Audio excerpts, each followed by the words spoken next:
Radio Martí. El mundo de la información para toda Cuba, las 24 horas del día. Radio Martí. Por los 1180 AM. Por nuestras frecuencias de onda corta. Y a través de radiotelevisiónmartí.com. Radio Martí. Siempre contigo.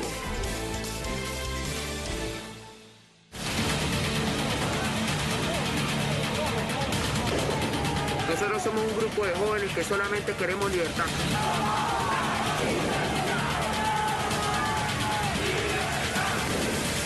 La gente se está muriendo, la juventud no tiene futuro. Hola, ¿qué tal amigos? Gracias por estar nuevamente con nosotros en este espacio de Venezuela hoy, como siempre, para presentarles un resumen de la información de lo que ocurre en mi país natal, con 3 invitados, uno de ellos argentino, periodista, colega, pero con un conocimiento amplio de lo que es la situación venezolana, y otros 2 jóvenes que siempre participan regularmente en mis espacios. Esta es la primera vez que Roderick creo que lo hace en este espacio, ¿verdad? Aunque sí. Creo que hace mucho tiempo que te había invitado y no pudimos concretarlo. Roderick Navarro es un político venezolano, está en Brasil. Esteban Hernández, ya ustedes lo conocen, también es conductor de Contrapoder 3.0 y es un analista político. Y Leandro Gasco, desde Argentina, como se nos mencionaba, un colega. Con ellos vamos a analizar la situación de la Venezuela actual. Y con ello quiero empezar. Roderick, te voy a dar la palabra a ti. Tú, viendo desde Brasil lo que es la situación de la migración, viendo y trabajando en la política venezolana, hay un tema que necesito analizar, y ya se los había dicho en la preproducción a los 3. El tema de la normalización, no sé si llamarla así, de la crisis venezolana. No sé si es un tema que le ha dejado de importar a los políticos de oposición al régimen. Sabemos que no le importa la vida ni los derechos humanos de sus ciudadanos. Ha pasado en Cuba, pasa en Venezuela, en Nicaragua, y los violadores de derechos humanos generalmente son dictadores. Nosotros en Venezuela tenemos una narcotiranía.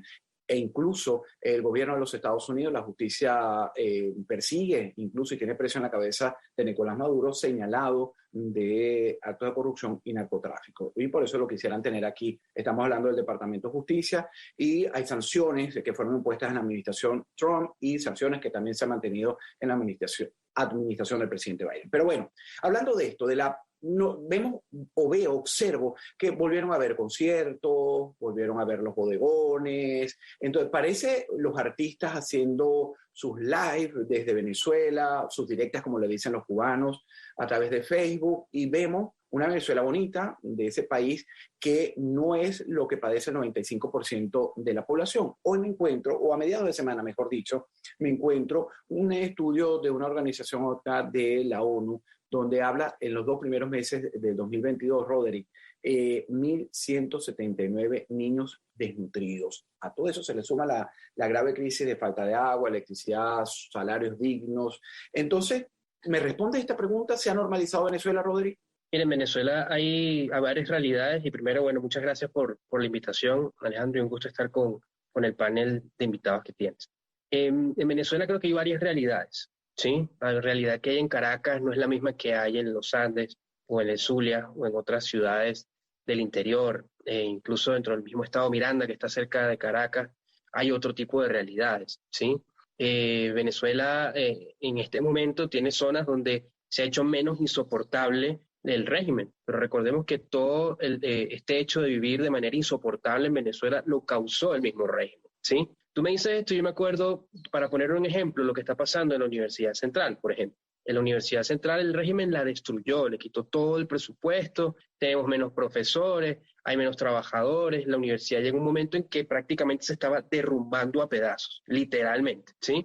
¿Y qué hizo el régimen? Ahorita llegó con Jacqueline Farías y con una varita mágica empezó entonces a arreglar la universidad. Y ahora en efecto se ve más bonita, hay el reloj da la hora, etcétera. Entonces está el dilema, ¿será que entonces la universidad se arregló o continúan las mismas condiciones de destrucción que habían al interno? Porque al final no es la infraestructura, sino la gente lo que demuestra si están bien o no las cosas. Y la universidad venezolana no se ha arreglado. Entonces, en este momento Venezuela creo que tiene en algunos espacios unas realidades sumamente diferentes a otras donde podemos encontrar a los niños que están desnutridos, la gente que no deja de buscar comida en la basura, la gente que tiene más de 3 empleos para rebuscarse, la gente que deja de comer, los adultos para darle de comer a sus niños. Entonces lo que estamos aquí es ante la presencia de unas desigualdades muy grandes, muy grandes. Hay personas que tienen acceso a algunas cosas, pero otras personas que no tienen acceso a nada. Tengo una amiga que fue ahora para Venezuela a visitar a su familia, estuvo acá en Brasil, está allá ahorita, y su mensaje es revelador. Me dice, aquí es un problema el internet, es un problema comprar las cosas, es un dolor de cabeza salir de la casa, es un dolor de cabeza mantener la casa, la familia como está en constante estrés. Entonces yo creo que la gente no ha dejado de vivir lo insoportable del chavismo y su sistema, pero en otras realidades estamos viendo que eso no es lo que define totalmente digamos, esa tesis de que Venezuela se está mejorando. Ahora, te hago la misma pregunta a ti, Esteban Hernández. ¿Qué está pasando entonces? Porque estamos viendo a través de las redes sociales algo totalmente diferente a lo que es la realidad del venezolano, el ciudadano dentro del país. Bueno, acá también es importante tomar en cuenta, uno, lo que estaba mencionando Roderick con respecto a las realidades, ¿no? Que existen, que varían incluso de estado a estado, e incluso en la propia Caracas, o sea, no es que toda Caracas se pueda dar esos lujos que se están viendo en redes sociales, ¿no? Pero evidentemente el régimen sí ha tratado de impulsar algunas campañas para vender que hay esa normalidad, para vender que hay venezolanos devolviéndose, para vender que, bueno, en Venezuela absolutamente todo funciona, y ese tipo de argumentos de una u otra manera pueden dar pie, ¿no? A argumentar, valga la redundancia, el levantamiento de sanciones, de que se empiece a tratar a Venezuela como un estado normal como cualquier otro, no uno que está bajo una tiranía que viola derechos humanos, que tiene al 90 y tanto % de la población en situación de pobreza, peor que Haití incluso, ¿no? Entonces cuando tú ves esas imágenes que no representan lo que viven la mayoría de los venezolanos, evidentemente tú te das cuenta de que tiene que haber algún tipo de campaña por parte de ellos. No con esto quiero decir que absolutamente todos los que vayan a Venezuela a hacer conciertos o absolutamente todos, ¿no? Los que vayan a Venezuela a hacer negocios es porque están enchufados, pero evidentemente hay un grueso que sí está alineado, ¿no? Con el propio régimen y que se está prestando para este juego que es bastante peligroso.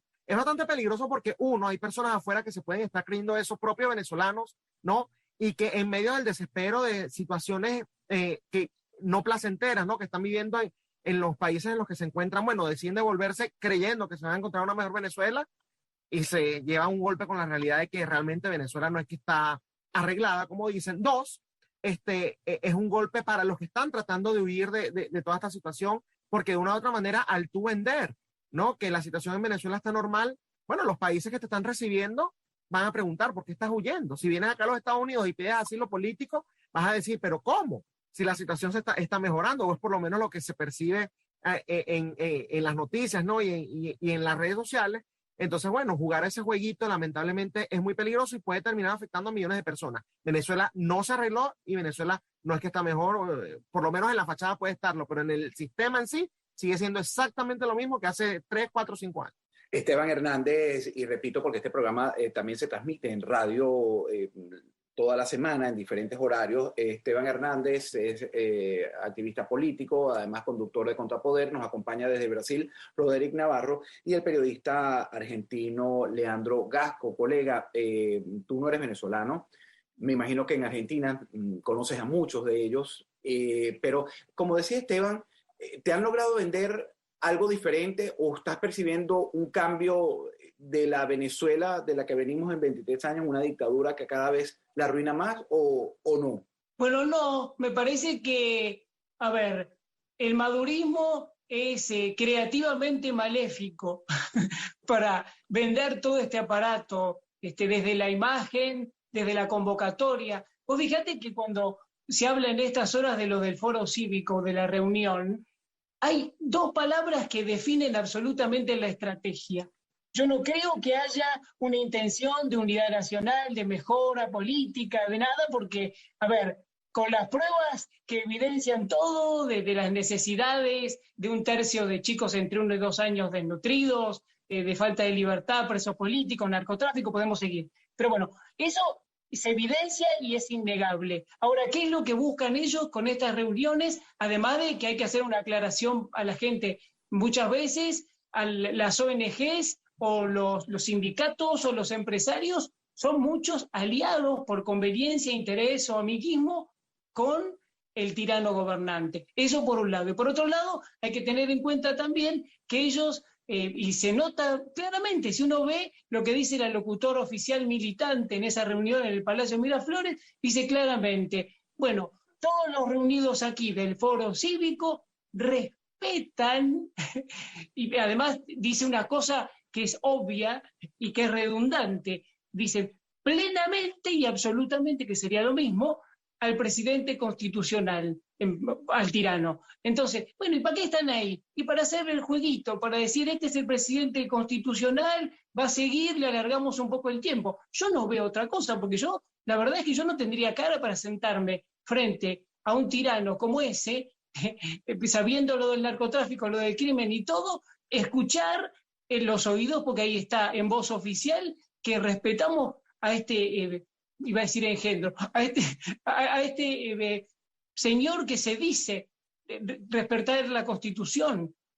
Así que no sé. Venezolano, porque es un dictador. Sí, al tirano. Por los Estados Unidos, por un dictador. Leandro ha hecho un buen análisis de lo que no se está vendiendo y entiende además, Roderick Navarro, que realmente es parte del aparato chavista, del castrocomunismo, que está intentando, pues, un objetivo. Y yo creo que ese objetivo, y no sé si me equivoco y quiero compartirlo contigo, porque es importante este tema que trae a colación Leandro, el Foro Cívico, una reunión de supuestos organismos de la oposición para conseguir un acuerdo para las negociaciones políticas, pero ya hay fecha puesta por el propio régimen para el 23 de enero para unas primarias, para después ir a unas elecciones presidenciales del 2024, 2 años donde la miseria pudiera agudizarse. ¿Esa es tu lectura que tienes o cuál es, Roderick Navarro, de ese encuentro en Miraflores con el dictador Nicolás Maduro? El tema del Foro Cívico, el tema de Maduro y su oposición, mira, el régimen está interesado en varias cosas, lo compartí contigo hace poco. Él necesita normalizar su estatus internacional después del reconocimiento de más de 60 países encabezados por los Estados Unidos al gobierno interino de Juan Guaidó, ¿sí? Necesita rehacerse dentro del concierto de naciones internacional, necesita volver a manejar dinero como lo hacía antes, necesita volver a vender petróleo como lo hacía antes. Por eso es tan positivo lo que ha ocurrido con la administración Biden de reconocer a Maduro, ¿sí?, como el presidente y volver a hablar sobre el tema petrolero. Es positivo para el régimen, ¿sí? Pero no solamente necesita eso y levantar las sanciones, necesita también decirle al mundo que hay una democracia en Venezuela, una democracia plena, con problemas, pero una democracia plena. Y esto lo puede demostrar en la medida en que tenga factores políticos que participen de sus agendas políticas, con sus reglas, con sus normas. La principal es el proceso de diálogo, ¿sí? Un proceso de diálogo que tiene desde principios de ciclo en marcha y en muchos casos con los mismos actores, ¿okay? Entonces estamos hablando de más de 2 décadas con los mismos actores haciendo la misma agenda y que siempre les da resultado de manera positiva en función del régimen. Y en segundo lugar, esa agenda de diálogo va hacia un proceso electoral. Ahí se están preparando para el 2024, ¿sí? El que estén llamando las primarias, estas fuerzas de oposición que están dentro de la Mesa de la Unidad, es en función de eso. Ahí estamos viendo lo que está pasando en Voluntad Popular, el choque entre la facción de Ceballos y la facción de Leopoldo López. ¿Quién se va a quedar con el partido? ¿Quién va a ser el candidato de Satold? ¿Cómo ellos van entonces a hacer sus alianzas con los otros factores que están fuera de la Mesa de la Unidad, porque ahora sí necesitan sus votos? Esas son cosas que están ocurriendo en Venezuela y que al final, como resultado, van a dar una imagen ante el mundo de que digan, bueno, mira, este gobierno interino está participando de estas elecciones y va a participar con sus candidatos, con un candidato unitario, y va a dar una salida democrática. Perdona que te interrumpa, ya pasó en las del 2021, es decir, para el mundo. Yo creo que ese fue el momento en donde, bueno, si están participando ellos, porque afuera en el exterior no se entendía que eran algunos, sino al final eran todos los que participaron en esa farsa electoral. Todos los partidos participaron. Pues es tan cínico lo que ocurre ante el mundo, porque ellos creen que la gente afuera no puede tener la capacidad de conectar con lo que está pasando adentro. Primero para la comunidad internacional, segundo para los venezolanos, ¿sí? Entonces tú puedes ver casos como que Voluntad Popular dice oficialmente nosotros no vamos a participar de elecciones regionales ni locales, pero presentan candidatos o se hacen alianzas al interno, ¿sí? Te menciono Voluntad Popular, pero también están los otros partidos políticos que hacen lo mismo. El tema es que los partidos están judicializados. Vemos el caso de Bernabé y Henry Ramos Ayub. Están de verdad bravos, están de verdad separados, están de verdad teniendo 2 agendas diferentes. O al final es una estrategia para que el Partido de Acción Democrática tenga un resultado en consecuencia en función de las agendas que vienen en el futuro. Entonces yo creo que la gente hoy, en el caso de los venezolanos, está muy clara de que todos son lo mismo y apuntan hacia el mismo objetivo. Ahora, a nivel internacional es complicado conversarlo con factores en los Estados Unidos, en Europa, aquí mismo en Brasil o en otros países, y hacerles entender que tenemos 2 TCJ, 2 Asamblea Nacional, 2 Poderes Ejecutivos, y también los partidos tenemos 2 Voluntad Popular, 2 Acción Democrática, 2 Primero Justicia. Es decir, es bastante complejo explicarlo para la comunidad internacional, pero creo que positivamente los venezolanos ya lo comprenden de manera más amplia. Y de esto queda de tu explicación, Roderick Navarro, 2 cosas claras. Primero, que la palabra engaño sobresalta ante la vista incluso de la comunidad internacional. Y lo otro, y que yo me sumo a esto, es que el venezolano afuera, el cubano, el nicaragüense, los que tenemos pensamiento libre y que hemos tenido que huir de esas dictaduras, entendemos y hemos replicado el mensaje a los que no lo conocen. Es decir, es un engaño, nos están engañando, es una mentira, y al final estos dos de todo nos han llevado a 2 Venezuela y quizás con varios cariz, ¿no? Esteban Hernández, si está el panorama de esta manera, ¿qué podemos esperar? Es decir, ¿hasta dónde vamos a llegar? No sé, la pregunta resumida, no sé cómo me la resumirías tú. ¿A dónde llegaremos? Yo en una oportunidad hace no mucho te dije que no vamos a llegar a ninguna parte siempre que esta gente esté a la cabeza. Yo trato siempre de que tú seas optimista. No, es que yo no puedo ser optimista cuando la realidad te pega una cachetada en la cara. O sea, yo puedo tratar de ser optimista, pero la realidad es que con este liderazgo es imposible, porque ya han demostrado en 1000 oportunidades que ellos están no por la causa de Venezuela, sino por sus agendas personales. Y ahí hay unos casos muy cínicos, ¿no? Y muy descarados de los propios partidos, los que conocemos como el G4. Y Voluntad Popular me parece que es un ejemplo, digamos, perfecto, ¿no? Para demostrar la bajeza en la que está la política venezolana. Ellos acusan a Daniel Ceballos porque reconoció a Nicolás Maduro abiertamente, ¿no? Reconoció diciendo que él era el presidente. Entonces lo acusan de ser alacrán, es decir, de estos políticos que se disfrazan de oposición, pero que realmente están vendidos al régimen de Venezuela. Y entre los argumentos que utilizan es que Daniel Ceballos quiere legitimar las elecciones en la tiranía. Y Voluntad Popular no llevó candidatos a las regionales, como estabas mencionando. Ellos llevaron a Freddy Superlano a la gobernación de Barinas. Juan Guaidó, que es ahorita la cabecilla, así sea en papel, porque sabemos que la cabecilla realmente está en España, ¿no? Pero Juan Guaidó ya está impulsando una agenda para ir a las elecciones presidenciales del año 2024 bajo la misma tiranía, bajo el mismo sistema, ¿no? Que los obligó a ellos a catalogar a Daniel Ceballos de colaboracionista del régimen. Ojo, lo que están diciendo de Ceballos es cierto, pero mírense en un espejo, porque esos mismos argumentos los pueden utilizar para toda la política de Voluntad Popular y no se limita allí. Acción Democrática, Primero Justicia, Un Nuevo Tiempo, y bueno, todos los que forman parte de esa cúpula política que durante años ha estado reconociendo al régimen, porque se sientan en diálogos con ellos, porque participan en sus procesos electorales, porque van y negocian con ellos. Si tú no reconoces, si yo no reconociera a Alejandro Marcano como el conductor de este espacio, entonces lo lógico es que yo no te acepte la invitación. Así es. ¿No? Exactamente lo mismo en una presidencia. Tú no puedes decir que no lo reconoces el presidente y vas y te reúnes con él, y cuando firmas los acuerdos en los diálogos, bueno, tú firmas como oposición, porque como presidente firmó él. Entonces, o sea, acá hay un nivel de cinismo descarado que evidentemente te muestra lo sucia, lo baja que está la política venezolana, y que lamentablemente mientras ellos sigan a la cabeza, ojo, y sigan a la cabeza sin apoyo, pero es que no existen ahorita alternativas sólidas que convenzan a la gente. Entonces, mientras estas alternativas no agarren la fuerza necesaria, ¿no? Evidentemente no va a haber un futuro óptimo para los venezolanos.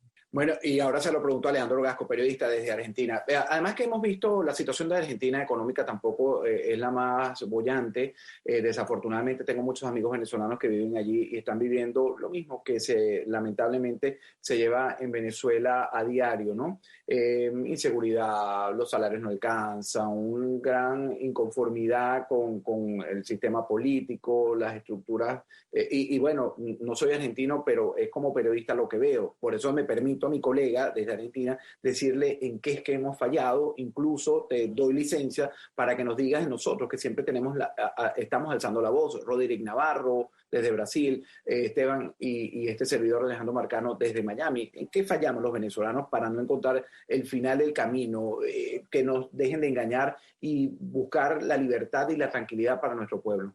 Pero no, en principio me parece que también ha habido un plan entramado, que yo sigo insistiendo que ya asistimos a un escenario de comunicación global, pero quiero decir, hubo todo un entramado de mentiras y bueno, van cayendo las sociedades, lamentablemente, cuando despertamos es tarde, y se produce también la atomización, la división bien orquestada, como se decía, de los partidos políticos, de la oposición que a lo mejor no sirve, la infiltración también, y está la vara desgraciada y oscura de la corrupción para cooptar voluntades en medio de falta de valores o de principios, que me parece que ya es un estudio más sociológico que hay que hacer. Pero después sí, Argentina, además yo hablaba de lo creativo y digo lo creativo desde el mal significado, ¿no? Crear para el mal, lo veíamos en la discursiva de esta reunión del tirano Maduro, y yo lo vi acá hace días cuando yo te comentaba de las diputadas que vinieron chavistas a Buenos Aires, ¿no? Pues fíjate que se reunieron con un grupo de artistas, así lo definen, el colectivo en defensa de la humanidad. Es muy gracioso todo y es muy hipócrita, ¿no? Lo malo es que mucha gente se cree todo esto y se lo cree porque los corruptos parece que están unidos y están complotados. Yo la situación del venezolano en Argentina, la verdad me genera también tristeza, como me genera en el mundo entero. Pero claro, han venido aquí en el 2018, y tengo datos oficiales, pero en el 2018 llegaban como más masivamente. Últimamente, si se hace un análisis desde el 2021 a esta parte, a lo mejor, sí, llegaron 63.000. Sí, pero ¿cuántos se fueron? Se fueron 76.000.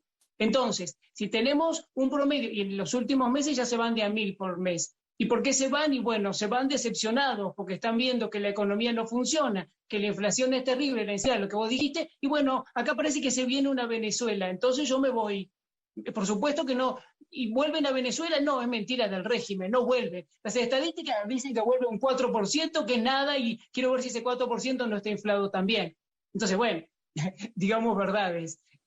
Porque si no, vamos a seguir con el discurso del tirano que dice que todo es fructífero, y acá necesitamos no diálogos fructíferos, diálogos verdaderos, porque parece que buscan la palabra fructífero para darse continuidad a ellos nada más. Y seguir y te interrumpo, Leandro, porque veo que Esteban Hernández en esta cifra de los que se están devolviendo, que es otro tema también destacado, asiente. ¿Por qué, Esteban? Bueno, Alejandro, el que le crea las cifras a un régimen como el de Nicolás Maduro, imagínate tú, estos regímenes, el de Cuba, el de Nicaragua, el de Venezuela, se caracterizan siempre por la mentira.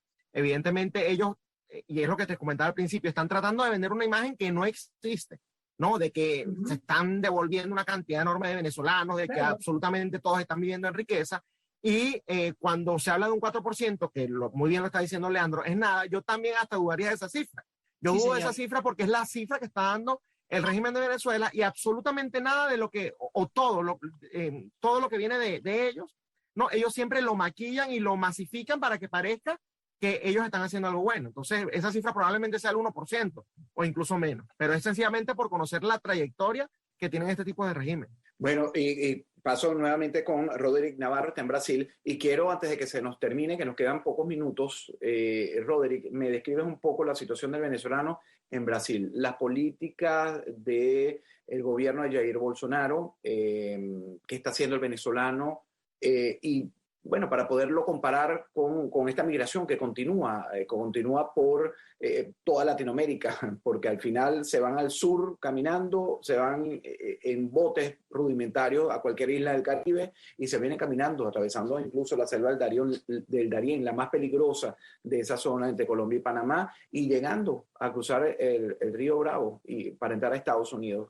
¿Cómo está? ¿Cómo está viviendo el venezolano en Brasil? Mira, aquí el gobierno del presidente Jair Bolsonaro ha sido, creo que el que tiene las mejores políticas para atender a los venezolanos en la región, ¿sí? Porque aquí recordemos que está el tema del idioma, entonces hay un tema de interiorizarlo, de incluirlo dentro de la sociedad de una manera mucho más digamos, orientada, ¿ok? Entonces, por ejemplo, la mayoría de los venezolanos que llegan por Roraima, muchísimos. Y allí, de inmediatamente, el venezolano pasa por un proceso en la Policía Federal para otorgarle su refugio. ¿Siguen llegando, Roderick, antes de que continúe, siguen llegando los venezolanos a diario? Siguen llegando, eso es una realidad. Allí o sea, se puede conseguir, tú vas a Roraima ahora, en este momento, y hay gente entrando para acá, para Brasil, ¿ok? Hay intercambio de bienes y servicios con Santa Elena, pero una cantidad importante la de venezolanos la que sigue llegando para Brasil. Entonces, ¿cómo funciona? El gobierno con la operación acogida los recibe en la Policía Federal. En la Policía Federal se les da el estatus de refugiado y con ese estatus ya puede sacarse lo que es el número fiscal acá, que se llama CPF, lo que nosotros conocemos como RIF. Y con ese número ya puede alquilar una casa, puede buscar un trabajo, puede abrir una cuenta de banco. 3 cosas básicas que digamos que en principio son tu dolor de cabeza cuando llegas a un lugar y quieres establecer. Entonces, con eso ya tú empiezas también a buscar un lugar donde poder trabajar. En mi caso yo tengo 2 empleos acá, muchísimos venezolanos tenemos 2 empleos acá, otros tienen 1 que son mejores, depende de lo que haga, depende de lo que sabe hacer, de su experiencia laboral en Venezuela, de su carrera. Aquí tienen que homologar los títulos, pero aquí la gente, pues, con tener el español ya como segunda lengua y sobre todo aquellos que hablan también inglés, porque son bastantes los que llegan acá hablando inglés también, pueden tener trabajos que son bien remunerados. Entonces yo creo que aquí las condiciones en Brasil son bien positivas para el venezolano, tanto por cómo lo trata el gobierno, tanto como los trata la sociedad, que es muy solidaria, es como nosotros con los migrantes de brazos abiertos, y también hay muchísimas oportunidades de empleo. Te digo que en este momento tenemos un proceso de recomposición de la economía con muy buenas proyecciones. El dólar estaba a 5.6 hasta hace poquísimos meses y está ya rozando los 4.5 reales por dólar, y la proyección es que va a continuar eso de manera positiva y posiblemente el presidente Bolsonaro se reelija ahora a finales de este año. Entonces acá de verdad que las condiciones son positivas. Quiero agregar, Alejandro, y rapidito, porque me quedan 30 segundos para despedir el espacio, Roderick. Sí, yo soy optimista respecto al tema de Venezuela. Hay gente que está haciendo cosas que no son públicas en este momento, pero estoy seguro que van a contribuir mucho a lo que está ocurriendo en Venezuela políticamente y van a presentar una alternativa distinta a esa falsa oposición. Eso quería decir. Te lo agradezco y de eso vamos a aprender y nutrirnos, Esteban Hernández y yo, que somos un poco pesimistas. Gracias, Leandro Gasco, también por habernos acompañado desde Argentina, Esteban, y por supuesto a Roderick Navarro, y a ustedes, el público, los seguidores, los suscriptores que también nos siguen a diario en todos los trabajos que hacemos en las plataformas de Radio y Televisión Martí. Con ustedes me despido hasta una próxima oportunidad. Nosotros somos un grupo de jóvenes que solamente queremos libertad.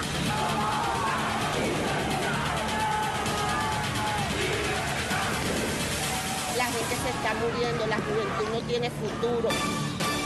Radio Martí presenta Estados Unidos en Martí. Un segmento especial acerca de la historia de los Estados Unidos de América. La revocación de 1624 de la Constitución de la Compañía Virginia. En el año 1606, después del desembarco en Jamestown, el rey James otorgó a los colonos el derecho de gobernarse a sí mismos en 2 compañías accionarias conjuntas. Cada compañía disponía de un documento que especificaba el objetivo, la estructura y la planificación de las operaciones, y les estaba prohibido establecer colonias dentro de 100 millas una de la otra. Las 2 compañías eran conocidas popularmente como la Compañía de Virginia. Por su parte, el rey James propuso una 4ª constitución, por la cual se establecía a la compañía bajo la autoridad de la corona, propuesta que fue rechazada por los colonos. Como consecuencia, el rey James revocó las constituciones y disolvió las compañías. Cambió la condición legal de Virginia a una colonia real, bajo la jurisdicción de un gobierno nombrado directamente por el rey. En 1627, la corona aprobó la autoridad de la Asamblea de Virginia y administró a la colonia de Virginia hasta que los continentales americanos declararon la independencia en 1776. Esta fue la primera vez que los mayormente autónomos colonos se vieron sujetos a la intervención política y económica del monarca.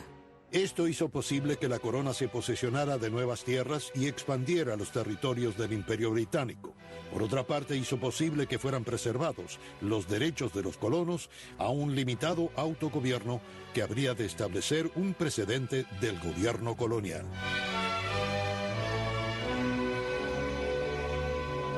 Les hablamos Tatiana Riquelme y Bruno Tócars. Radio Martí presentó Estados Unidos en Martí.